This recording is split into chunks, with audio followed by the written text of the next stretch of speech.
Hello, everyone, and welcome to Superman Homepage Live, brought to you by supermanhomepage.com, the number one Superman fan site in the world.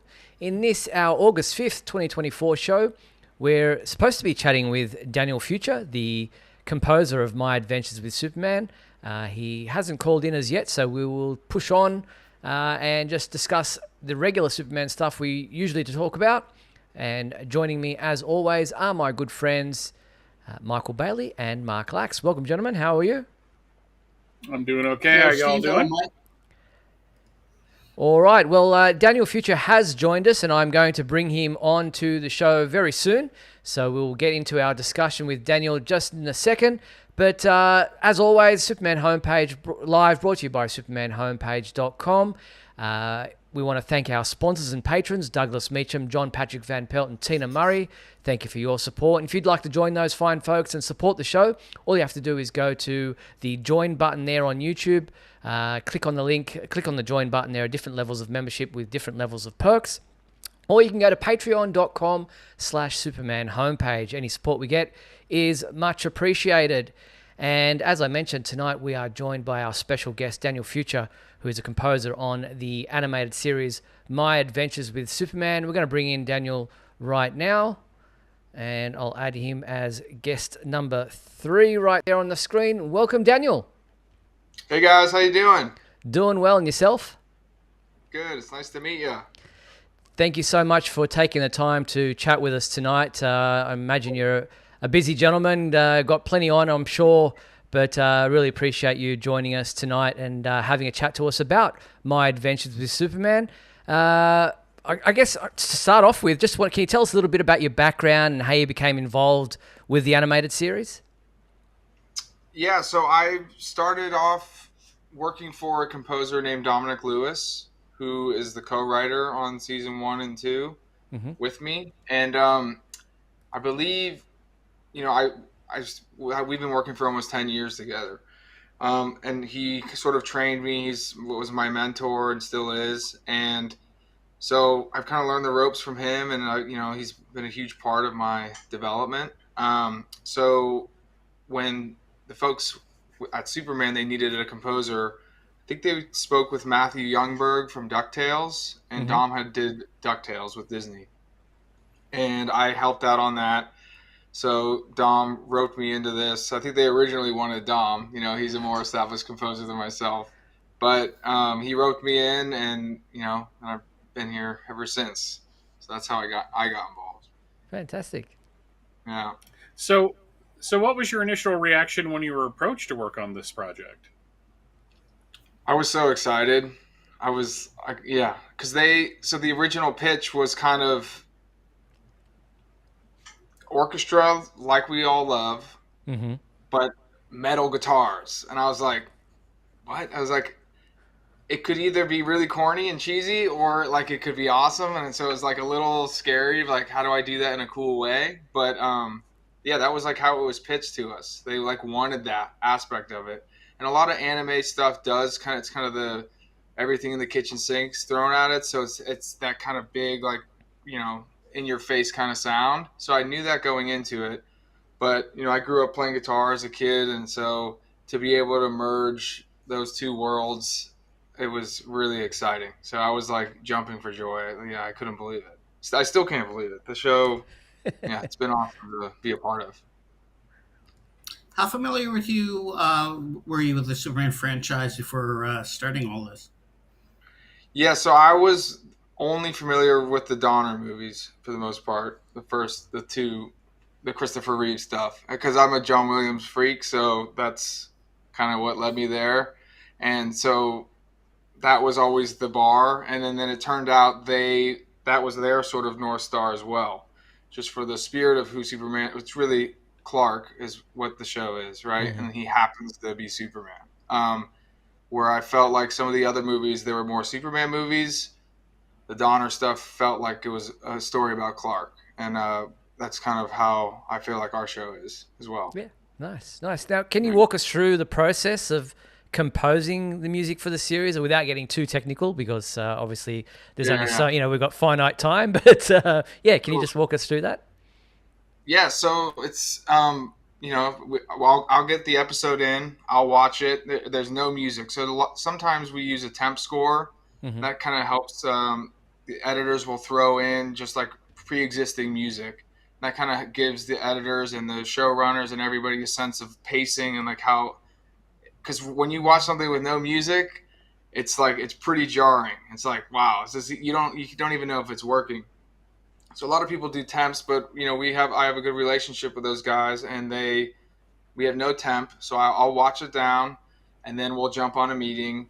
And I mean, now pretty much we have an hour-long meeting. We probably catch up and chat for like 50 minutes, it feels like. And now, we just get on really well. So we just kind of catch up, and then we'll kind of dive into like the actual meat and potatoes, but they'll just flag moments like, okay, make sure you do this here. Make sure we're kind of really on this, like we're kind of scoring the perspective of this character here.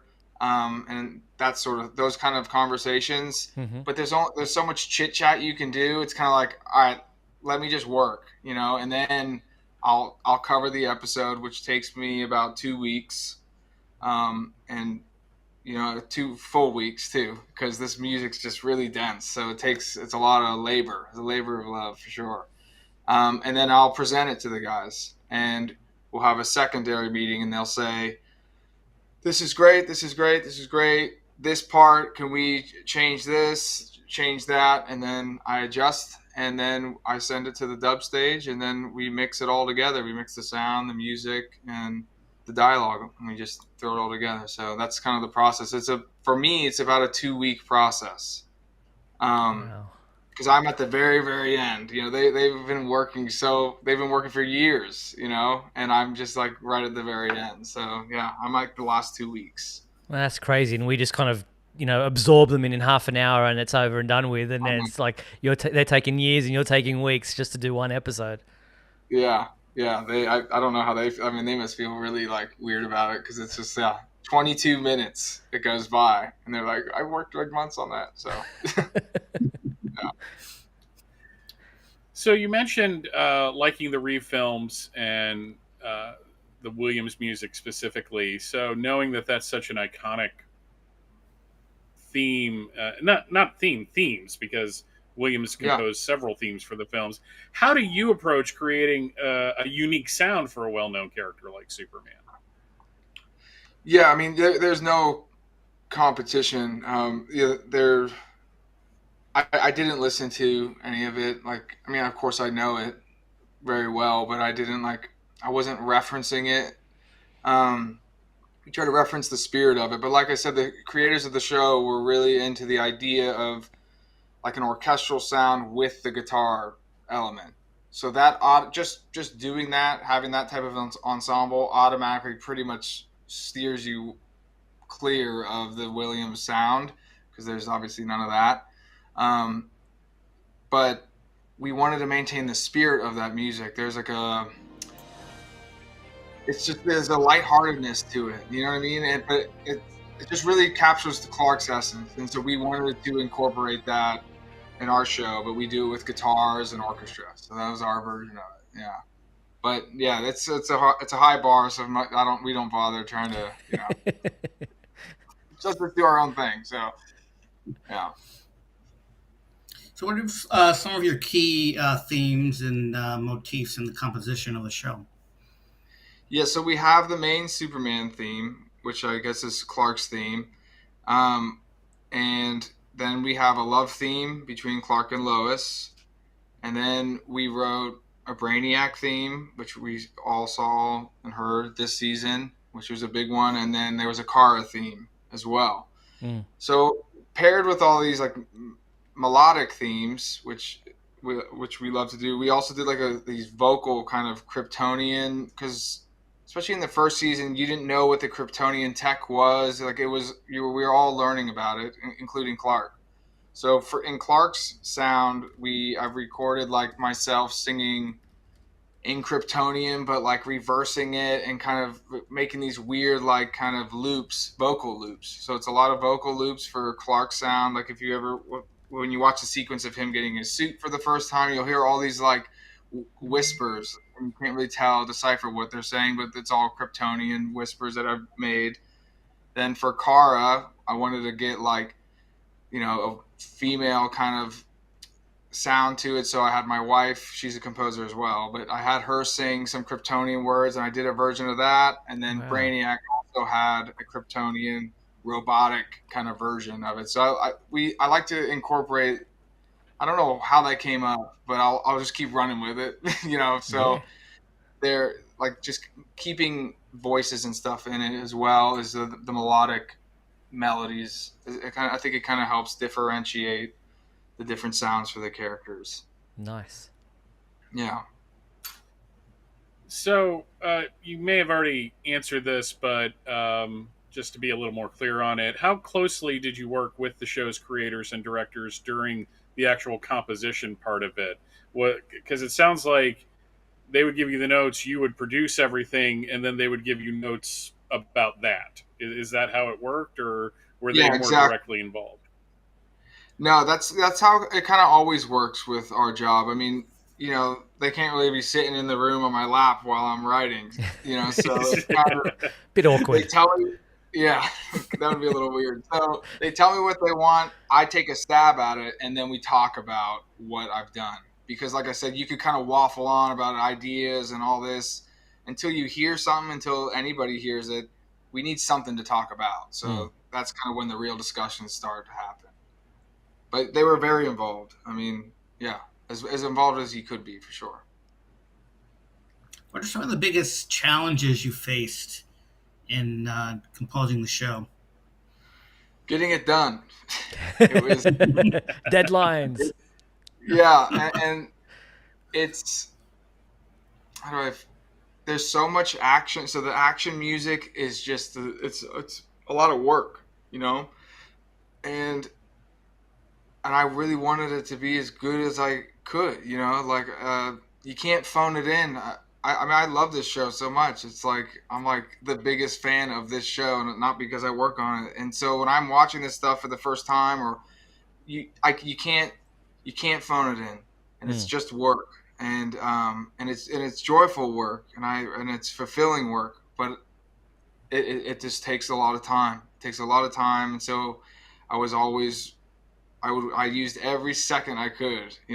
Those 2 weeks I had to write it, and then in the first season we had like 9 days to write some of the episodes. So I used every second I could, and I'm like doing stuff to the last minute, and of course listening back, I go, oh, I wish I would have changed that. I wish I could have had time to change that. But that's the nature of the business. You do the best you can, but yeah, just being inspired from the show.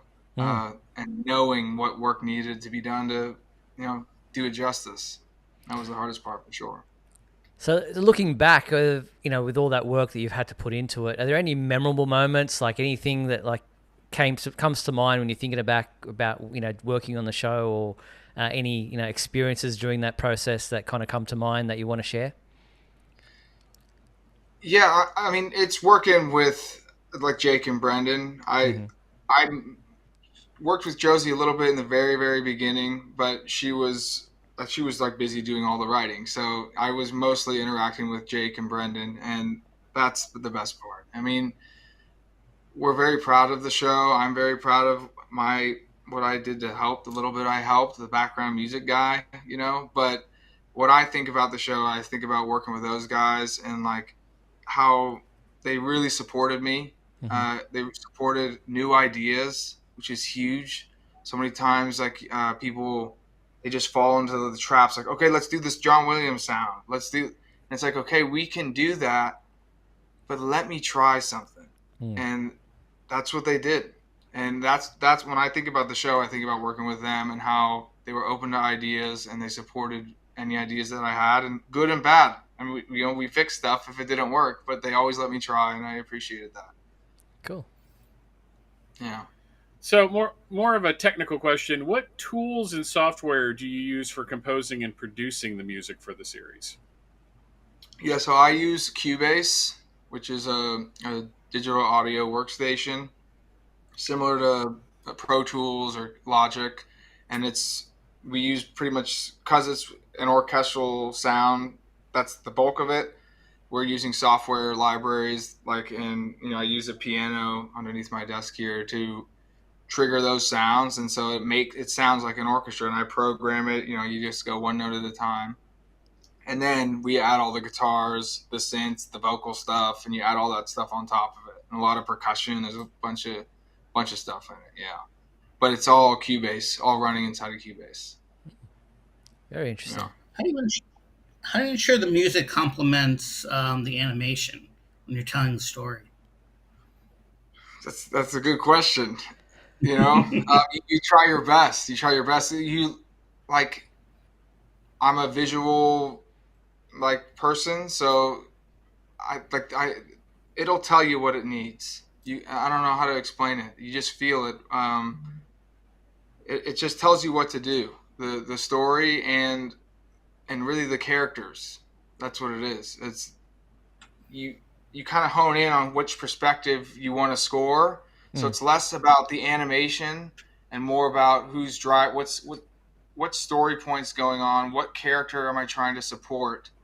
And then there are these amazing animated, visual animated moments. So you do try to maybe add a flourish or some sort of sparkle to something unique, like when he got his suit for the first time, like special moments like that. Mm-hmm. But I really try not to get caught up in that, because then I know I'm scoring the wrong thing. I'm scoring the animation when I need to be scoring the story and the characters. And if I'm always character driven, it works out for me. I mean, that's the way I do it. So you already mentioned John Williams as, obviously you're a big fan of the Christopher Reeve movies and the John Williams theme, but were there any particular composers or scores that influenced your work on this series in particular? Not really, because of the heavy influence of guitar music and metal specifically. Like a lot of the action sequences are full-blown metal, and I grew up playing metal as a kid. That's all I did until I went to college. I played in metal bands. So I had never really heard orchestral arrangements that then transition into breakdowns and a lot of complicated metal, then back to orchestral stuff. So there was no reference point to that. We were just trying to figure it out along the way. Sometimes maybe more successfully than others, but I'm not saying it doesn't exist. It's just I'm not as familiar with maybe symphonic metal. I don't know. I know Michael Kamen did some orchestral arrangements for a Metallica concert series in the 90s. I knew about that, but I didn't reference it. But I think that was just orchestra on top of Metallica songs. So it's a little bit different. Yeah, but there was nothing specific. Yeah. So is it hard to stay inspired or motivated when working on projects like this? Because especially with the deadline and everything, you said you were working pretty much right up until the moment that they took it out of your hands. So, no, I mean, it's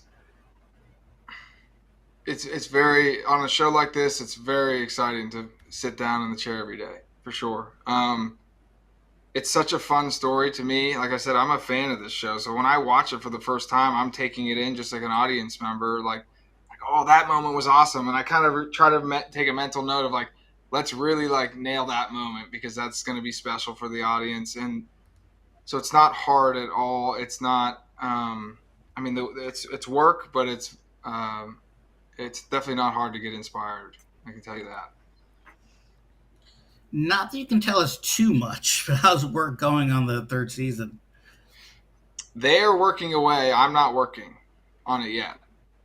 Yeah, so they like I said, it's such a long process. I know they are coming up with concepts, storyboarding stuff, figuring it out.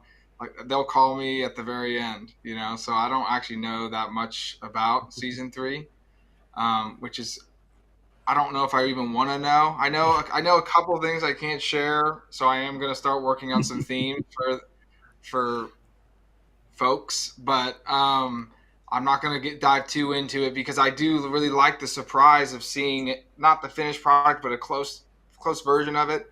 Because then it's like I'm soaking it in as an audience member. That's so important for me.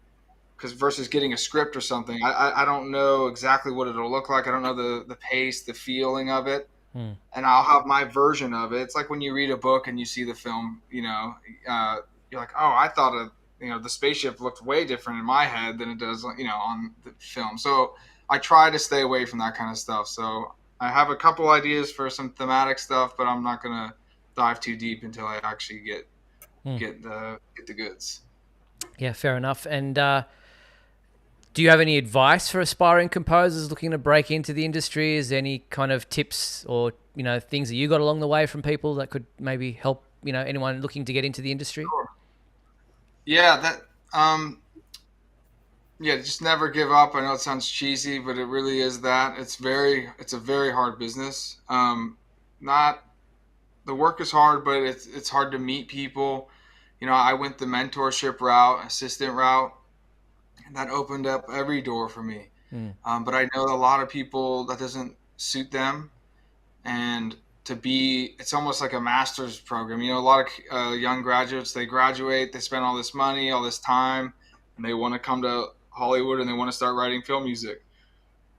And there's so many people that want to do this, and it's so competitive that that's what's hard about it. So if you can just somehow find a way to keep going, if it means you have to supplement with other income, if it means you have to work at a bar, you just do whatever you can do to just stay here and keep going. And it's hard. It's very hard. But I've found mentorship always helped me, and that's kind of what's grounded me the whole time. And you just keep going. I'm still going to keep going. I'll keep, because now, there's threats now of AI. They're going to take everyone's job, or so I'll just keep going until the wheels fall off, and then I'll figure something else out. Good plan. Do you have a particular piece of music that is your favorite from what you've composed for the series so far?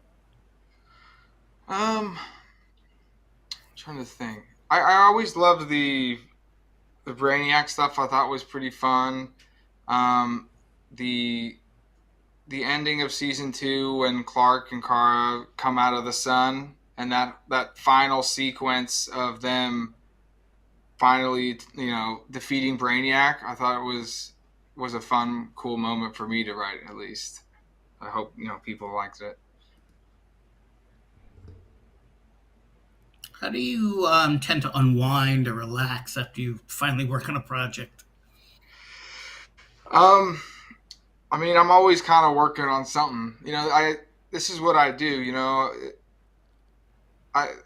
It's just what I do. I love to write music, and that's just, what else am I going to do? So I guess at the end of the day, how I unwind is I'll read, I'll watch the show, I'll hang out with my dog and my wife, and that's about it, and kind of gear up and brainstorm for the next day. But yeah, there's not much downtime because, it's hard. It's a hard business. So you got to keep working. I'm not, working on huge projects to where I can just do a movie a year and I can pay all my bills. The train keeps going. So, I don't really have time for that kind of thought. It's more daily sort of breaks. And that's just kind of, I lounge around. Pretty lazy. Fair enough. Yeah.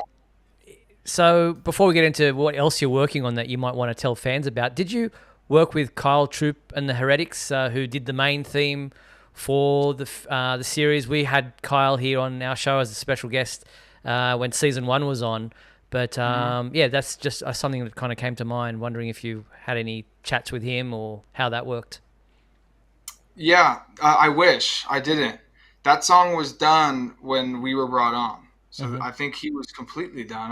I don't even think it was like he was still submitting versions. I think he was pretty much all done. And I never even got to meet him. I'd love to meet him. I thought the main title, everybody loves it. And the one cool thing is I got to, in the season finale of season 2, which just came out, we didn't have a main title. So we brought the music back. And so I was a part of that. So I grabbed all his music and I kind of slotted it in. I had to extend a little bit of the ending. I hope you didn't mind. Had to, because I had to make it stretch out a little bit further than what I had access to. So that was fun to I got to like work hands on with his music and transition into it and transition out of it. That was a cool part of it for sure. But no, I wish I was a part of it, but yeah, he nailed it. So it's a super fun moment every time. Very nice. So is there anything else sorry, Michael, I just wanted to jump in and say, is there anything you're working on that you'd like to tell fans about, and then I'll let Michael jump in there quickly. Yeah. I mean, I can't talk about, I guess, what I'm doing now, but I worked on season 2 of Monsters at Work, a Disney Plus show, which is like a Monsters Inc. show. So that's kind of released around the same time as season 2 of Superman. So that's out there, and then everything else, we'll wait and see. Mm-hmm. Sorry, Mike. No, I was just going to say, if you were going to mention using the main theme in the episode, I was going to bring it up because that was one of those moments that just completely surprised me. Like I wasn't expecting it because it's almost in a weird way. It's like when someone says like the title of the movie in the movie, like because that it's been so separate from it. Yeah. But yeah, no, I have a. This is more of a cerebral question because when I think of film music and I've listened to a lot of scores over the years, and I'm always wondering, like, I get like writing a script, like I can like putting words together and to tell a story, but do you just think in music most of the time, or is it just something like everyday things, or is it that you've done it for so long that now it's second nature to think in those terms? If that makes sense. I hope the question is coming through the way. Yeah, no, totally. I guess it's maybe more the latter. I've been doing it for, I had my dad put a guitar in my hand. Like I don't remember, I don't really remember learning how to play an E chord. I just was always doing it. So I guess maybe just through repetition, it starts to become a very natural part of how my brain works, and all musicians' brains work. If I'm out on a jog, I'm not like thinking, I'm singing little tunes and there's always music in my head. I'm not thinking about what I'm going to do that day. You know what I mean? So it's like, it's a weird, like that's just, I think all musicians are like that. It's always in your head. And sometimes it drives you crazy, because you do want to be present. You want to have a good conversation, and it's not even good. It's not like oh, this is really good. I'm so brilliant. It's like these little stupid like things that I hear like walking by like a gas station or something. It's like not good, but it just never goes away. I guess it would be sad if it went away. I'm not used to that, but it's a part of who we are. All musicians are like that. That's crazy. Okay. So we've got a few questions from the fans who have watching us live. MCC asks, will there be a new opening for season 3? I'm guessing that's probably not in the cards.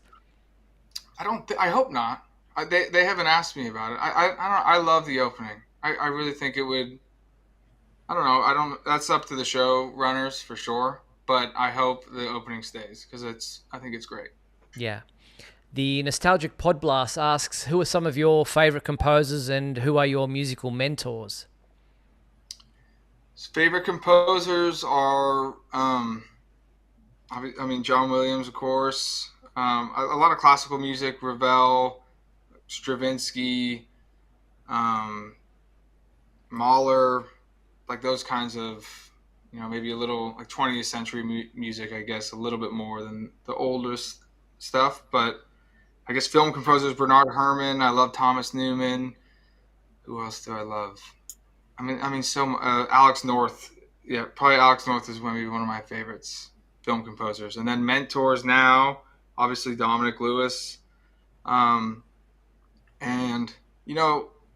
funny thing about mentorship, like those composers I just mentioned are my mentors. You don't necessarily have to have this kind of relationship where you know them or like you're learning from them, one on one. I mean, you could learn so much there. What this is. He's my mentor. Like all the I by studying the music, he's your mentor. Um, I think that's really important because Mm. you could easily think, oh, I need a mentor. I don't have that opportunity to. You could learn from people who've been dead for hundreds of years, and they are my mentors. You don't need to have an actual relationship with them. The music Mm. lives on. So Yeah, no fantastic. excuses. No, that's 100%. Do you know if there's any plans to release the original soundtrack on CD or uh, I'm aging Yeah. myself by saying CD, but No, I would love a CD. Yeah, I'm working on that. It's Warner Brothers is of course they own the music, mm, so I've been trying to convince them after season one. Now after season two, I'm gonna try to convince them again, but it's out of my control. I wish. I mean, I would have it released, in a heartbeat, but that's I gotta I got to do a little convincing and see if there's enough interest. Maybe it's like the same reason why we don't have any toys or merchandise. yeah, it's crazy. We would all love that stuff. So I guess maybe if people keep on asking about it, yeah, that's one thing we have, That's but it, that's it. So which is yeah, crazy. yeah, people complain about it. Maybe we can get it. Yeah, but that's not not up to us, unfortunately. Yeah, I'm seriously, I'm surprised that there's like action figures, I put it t-shirts, all around my room. I want a hat. I want the shirts. I want it all. posters. Yeah, Yeah, exactly. yeah, And I mean, I know there's a new movie coming out and everything, but I'm surprised at My Adventures with Superman with how popular it has been with yeah. fans, and a surprise hit really for many. It wasn't on anybody's radar initially, and then it's just become such a surprise hit. And I'm surprised that Warner Brothers and DC haven't jumped on that merchandise bandwagon and milked it for everything it's worth. You must be right. It must be the film. Then maybe after the film comes out, maybe they would want to release it. They wouldn't want. I don't know. But, I mean, they're not talking to the background music guy for that. So keep my mouth Fair shut. enough. So, where is the best place that fans can follow and keep in touch with what you're doing? My website is a good place. Just danielfuture.com. I post. I posted some Superman music up there. A lot of fans don't know that it's up there, and I'm kind of cycle everything out every few weeks. So the whole soundtrack has existed, but it's always gets I'll take it down. Mm. But just for people to listen to, and that's probably the best place. And like I said, my Instagram page as well, which is just my name. Fantastic. Well, is there anything we haven't asked that you'd like to jump in on and mention, or anything along those Uh, lines? I mean, what's the story with you guys? I mean, tell me. Like, so one of my favorite tabs on your website is the photos tab, and the archive of all the films and everything. It's amazing. Like Oh, the thank you. work that must go into that. I mean, I use it as reference, as inspiration. It's so that's how I found your guys' website. It's Yeah, well, is it all you it's guys together? You chip in on it, or because I know that's a lot of work. yeah, well, it's been around since 1994, and I took over in '96 when the original owner sadly passed away. And since then, Michael came on not long after as a reviewer, and Mark has been on for the last couple of years as a co-host for the show. But we've just kind of grown it over the years. It's just been a labor of love that has grown into from a hobby to something that's been a bit more than that. And Michael and I have been doing this a version of this live show for 13 plus years, Michael. Since 2011, when we were on that terrible blog talk radio format that had the worst sound quality ever. Yeah. But yeah, it's one of those things where with fan stuff, because I do a lot of podcasting as well, is that you just keep doing it and eventually you have a catalog. And Yeah, sure. and Steve, I'm gonna whack Steve's car because he's the one that does all the nuts and bolts of it. Yeah. Mark and I send him our writing, but he's the one that puts the graphics up. But it also has been fans contribute. You know it's been a community. I don't even think people know what a homepage is anymore. That's such kind of an archaic term. But it's like the sound of the camera shutter on your phone. There's no mechanism doing that, but everyone knows what that is. So, but no, Steve's the one that's really led the way on this, and we've just been kind of along the way helping as we can, and all that. So it's been fun. Sometimes rough. I don't know if you know this. Fans can be kind of mean. Superhero fans definitely have a knack for that. Oh wow, Superman fans. But yeah, no, we've just been doing this for so long. We love it. But yeah, without our fans, we would be nothing. So the fact that we have a live audience who wants to tune into our show each week for an hour is just kind of still blows my mind. But yeah, we predate Facebook, we predate YouTube.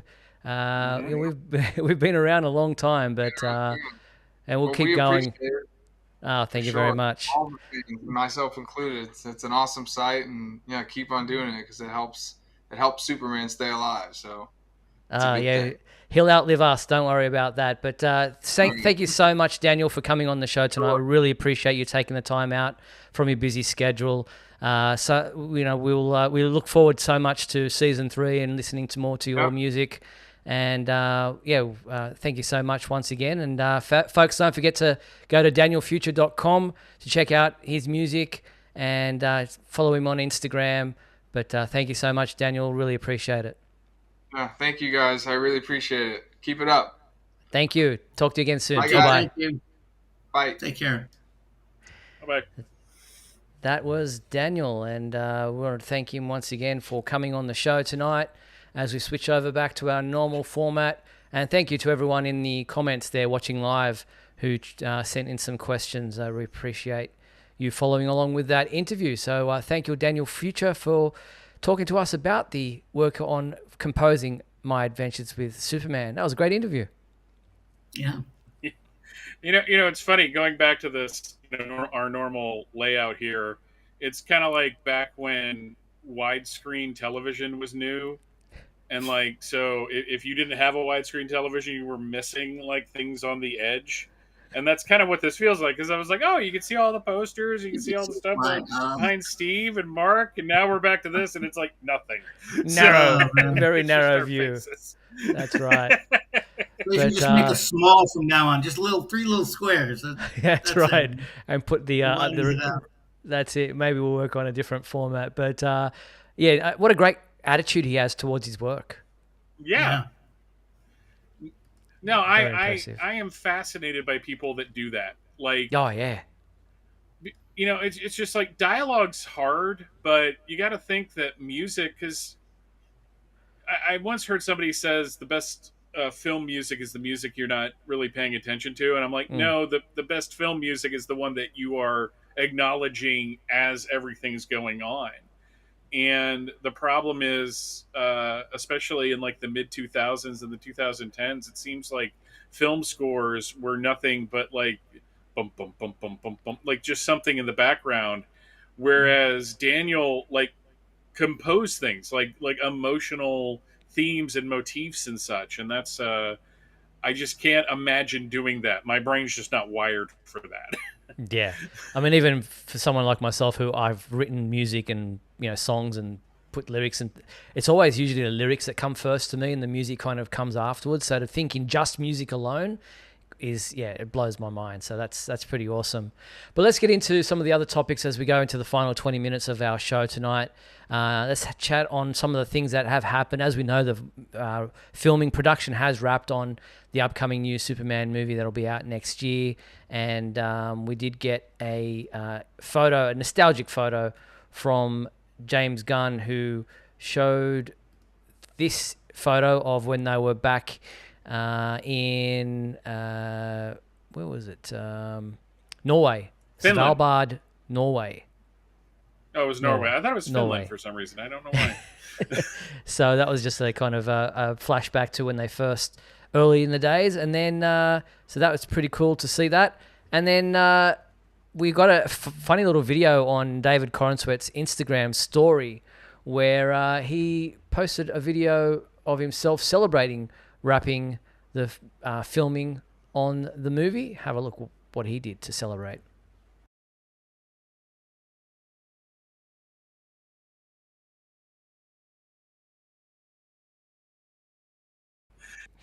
So there he is, obviously celebrating the fact that he doesn't have to watch what he eats anymore. He can finish, he can just scoff down, brownies and cakes and cookies and what have you for a while now, while he doesn't have to watch what he eats and doesn't have to get into the gym to work out and stay in shape. I think we can all relate to doing that. Yeah, it reminds me of Hugh Jackman after one of the Wolverine movies. He was just like, I just want to eat pasta again. And it's just like, when you have to stay in that kind of top shape, it's got to be kind of like you probably don't even want to eat, like, because you're eating just. I think at that, like, when you're consuming 8,000 calories a day just to bulk up and stuff, you're not consuming 8,000 calories of sugary donuts. Yeah. Very true. Awesome. Yeah, I'll have to get that recipe for whatever that brownie was that he was eating. It's probably still a protein one, knowing him. That looked like a donut. Donut? Okay, look more like a brownie or a biscuit donut to he was me. eating. Who knows? But look, the merchandise for the new movie, as we know, sold out pretty quickly, both on the DC shop and at San Diego Comic-Con at the booth there. But you can now purchase it. There's heaps of it available on Amazon now. So if you're looking to buy hats, drink bottles, tank tops, hoodies, T-shirts, whatever it is with that new logo on it, you can simply, if you want to help us out and at no cost to yourself, go to supermanhomepage.com/Superman2025. So that's Superman2025. Supermanhomepage.com/Superman2025. And the link there will take you to the Amazon listings for these products. And we get a kind of kickback at no extra cost to yourself. So it's a great way to support the website if you are thinking of splurging on some of this new merchandise that is out and about. There are phone covers coming. There's just heaps of stuff coming with that symbol on it. It will be everywhere, I imagine, between now and July 2025 next year. Yeah, to answer Nostalgic Pod Blast's question, composer named John Murphy is doing the music for the film. Yep. They announced that back in February, I believe. But he's apparently already done the music, so they were playing it on set. Yeah. So I hope that helps. Nostalgic. Yeah, so that is John Murphy, and yeah, I think Gunn has already been, like, when he's kind of editing his little bits and pieces together for the dailies and the rushes and what have you. He's been using that to help in the process. So that's where the new movie is at. If you're thinking about movies and you're going out to see the current Deadpool and Wolverine movie, a bit of a spoiler warning here. Just put this up for you, just in case you haven't heard about it. There it is. You can mute it for a second, and when I take it off, you can unmute. But so for those who are still wanting to listen, Henry Cavill makes a cameo appearance in the Deadpool and Wolverine movie as a multiversal version of Wolverine. They're calling him Cavalrine. It's a hilarious sequence, and Cavill himself posted an image, which I guess kind of goes against the spoiler alert at the bottom there, but look away. He posted an image of himself. I'm going to turn this off here. There he is with a cigar in mouth. And Deadpool, played by Ryan Reynolds, during the sequence says to him, "We will treat you so much better than those beep beep down the street." Yeah. Yeah, and as you can imagine, that was interpreted in a number of ways on social media. I saw that clip, and I'm like, if you're gonna go for a joke, go for a joke. And I know people have fan casted him as Wolverine over the years, just in general, because he's got that general look about him. But no, just for him to be able to do it and then to do that joke, I just I assumed that when they said we're going to treat you better than those people down the street, it wasn't so much like directed like at James Gunn specifically. I think it was just probably the whole. I mean, Warner Brothers. He got caught in the middle of something that was not his fault, and I still kind of feel bad for him about that. I did like, I don't know if you noticed, Mark, if you've seen the sequence, because I haven't seen the film itself, but I like Michael, I saw it online. He kind of the whole, in that movie, Mission Impossible. Mission Impossible. Yeah. It brings the guns, the fists out, but he brings the claws out from his Wolverine doing that same move. So, I mean, Cavill himself just had fun with it by all accounts. And he mentioned something about, you notice no mustache. Yes, he shaved the mustache, but everything else stayed. Yeah. He looks so good. Funny. Good. Does look good. Looks jacked for it too. So there is that. All right, I can get this spoiler alert graphic off the screen now. All right, there it goes. On the TV side of things, Tyler Hoechlin was interviewed at the San Diego Comic-Con last week and spoke about some of the things happening for Season 3. Here's a little bit of what he had to say about some of the team-ups. Tease about what we'll be seeing from the Man of Steel this season. You'll be seeing him team up with a lot of people in ways that maybe we haven't seen him team up before. He's going to need a lot of help from everybody, and so everybody's kind of trying to find their way to do their part and fill in and kind of like fill his shoes. So I think, yeah, I'm excited for the fans to see how everybody kind of pitches in this year. And speaking of team, so there you go. That's just him talking a little bit about some team-ups. I don't necessarily if that means superheroes, because as we know, Superman is the lone superpowered person on this earth.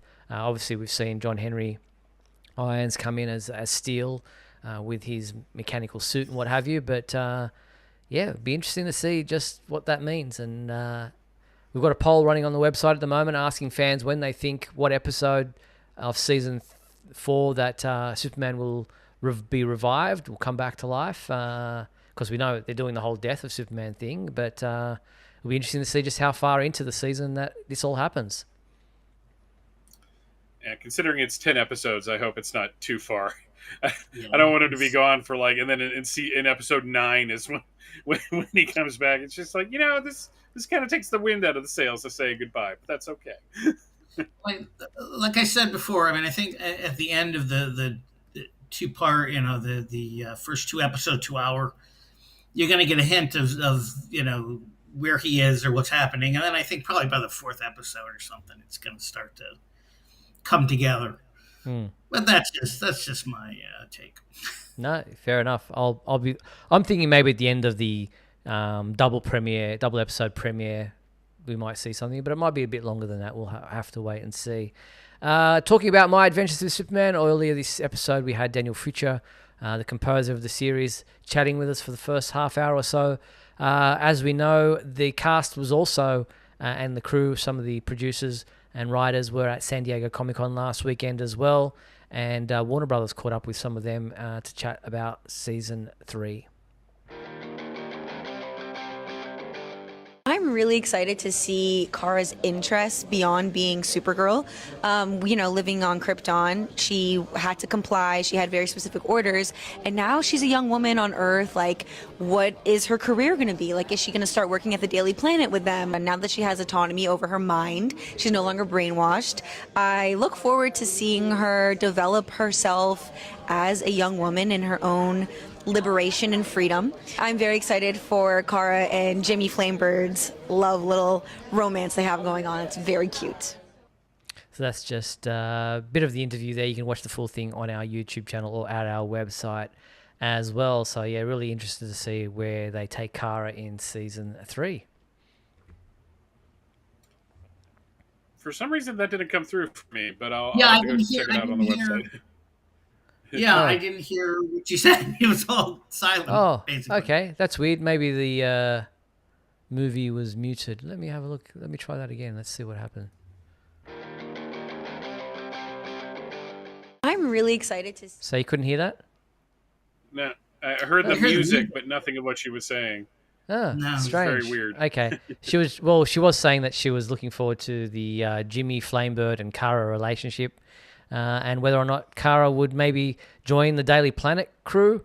Butson in Enterprises says they could hear it, so I guess I don't have to repeat myself. Okay. Then. That's weird that you guys couldn't, but okay, we move on. Okay, good. Thank you for the clarification from our live listeners that they were able to hear the interview. All right, speaking about animated shows, there was a cameo appearance for sharp-eyed fans watching the Batman Caped Crusader animated series, which is currently, for some reason, on Prime Video. Don't know why it's not on Max. Obviously, Warner Brothers passed on it. But you may have noticed a interesting person, a female reporter, that was there at the front of a media crew, and maybe a gentleman behind her with a camera.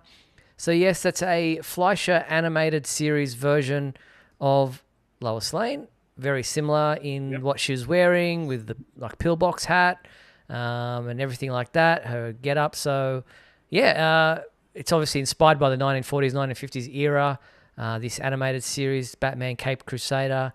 And so there was a very nice kind of tribute to the Fleischer cartoons in that animated series. That's a nice tribute.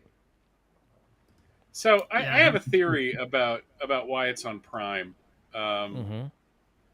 Because originally it was supposed to be on Max, but then the whole merger thing happened, and what's his name came on, and they killed a bunch of projects. I think they actually make more money.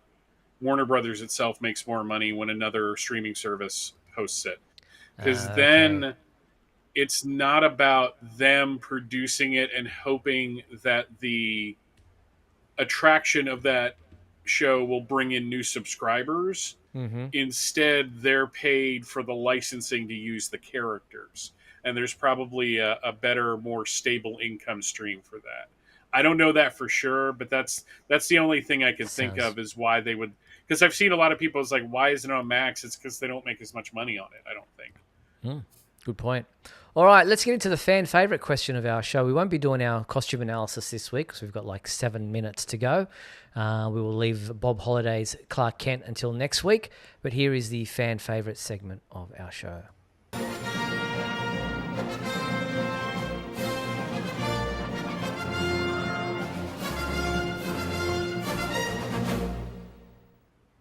All right, so our fan favorite question from last week was, what is your favorite Superboy Connor Kent comic book cover? And we had a few people respond. Who was the first one, Michael?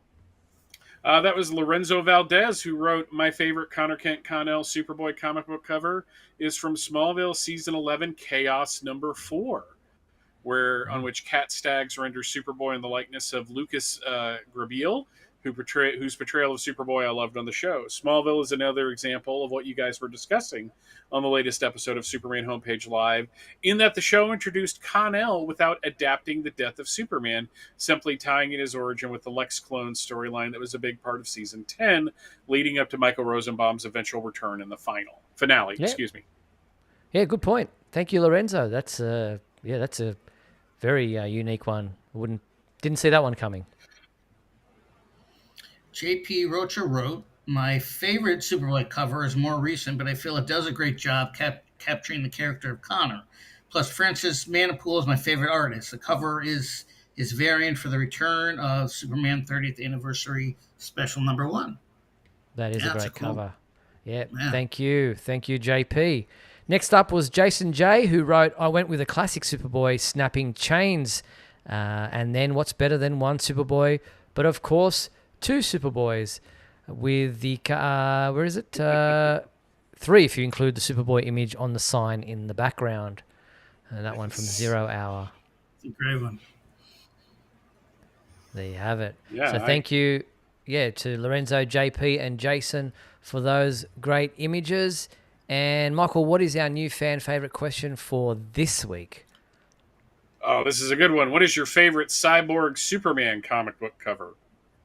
Yeah, well, where'd Mark go? I'm right here. Oh, sorry, there it's he is. Me. Yeah. It's me. I wish you didn't say anything. I didn't want people to know. I'm hiding out, and now Sorry. you let everyone know. I just had to take that That was a good opportunity. gag. That was a really good gag. He got shocked for a second there. He's like, what? Very good. Yeah, so Cyborg Superman, we're going through the gamut of the reign of the Superman characters. We've done Steel, we did Superboy just now, and now we're going to Cyborg Superman. So I guess you can almost have a guess at what the next one will be. But this week it's Cyborg Superman. What is your favorite Cyborg Superman comic book cover? Send your entries to the email address info@supermanhomepage.com. That's info@supermanhomepage.com. And we will show those when we return to this segment next week. So get involved in the fan favorite segment of our show. As I said, we're not going to do our costume analysis this week because we ran out of time with our interview with Daniel Futcher at the beginning of the first half hour of the program. But we will return to do Bob Holliday's Clark Kent next week. Of course, Bob was the Superman of the 1966 Broadway musical It's a Bird, It's a Plane, It's Superman. But don't forget that because we've started a new month, the Super Trivia Quiz is available. New 3 questions are available on the Superman homepage website. Our 3 questions this time around are, in the 1950s Adventures of Superman TV series, what is the name of the police inspector who regularly appeared? In the movie Superman 3, which iconic building did Superman straighten? And in the movie Man of Steel, which actor provided the voice of the Kryptonian birthing device? So if you think you know the answers to those 3 questions, head to supermanhomepage.com/trivia and get involved. And we will include the names of all the people who guessed it right when we renew the Super Trivia Quiz for next week. That 3rd question is a little bit difficult. I saw you frowning there, Michael. Yeah, that one, I didn't know that off the top of my head. I didn't even think about that there was somebody behind that, but obviously somebody had to provide the voice because, it was 2013 and AI wasn't a thing back then. So And it's somebody pretty famous. So it's an interesting question. I had to kind of look it up myself, but didn't know that one off the top of my head either. But there you have it. Some people did because the entries have been flowing in for the Super Trivia Quiz for August. So get involved, supermanhomepage.com/trivia. And that's pretty much it for tonight's Superman Homepage Live. I want to thank Daniel Futcher for joining us tonight as our special guest, chatting to us about composing the music for My Adventures with Superman. Thank you to everyone who submitted questions in the live chat and to those who submitted some previously. Thank you to you, my co-hosts, Michael Bailey and Mark Lax. Thank you, gentlemen. Thank you, Steve. Pleasure as always, Steve. And don't forget, the 3 of us will be back next week on Monday, August 12th at 7:30 p.m. Pacific time for another edition of Superman Homepage Live. We want to thank our sponsors and patrons, Douglas Meacham, John Patrick Van Pelt, and Tina Murray. Thank you for your support. And don't forget, if you want to join those folks and support the show in any way, shape, or form, you can go to our YouTube channel and click the join button, or you can go to patreon.com/Superman Homepage. But as I said, we will be back next week on Monday, August 12th at 7:30 p.m. Pacific time. Until then, be sure to check out supermanhomepage.com for all your daily news updates on everything surrounding the Man of Steel. I'm Steve Eunice on behalf of myself and Michael and Mark. Thanks for watching Superman Homepage Live, brought to you by supermanhomepage.com. Good night.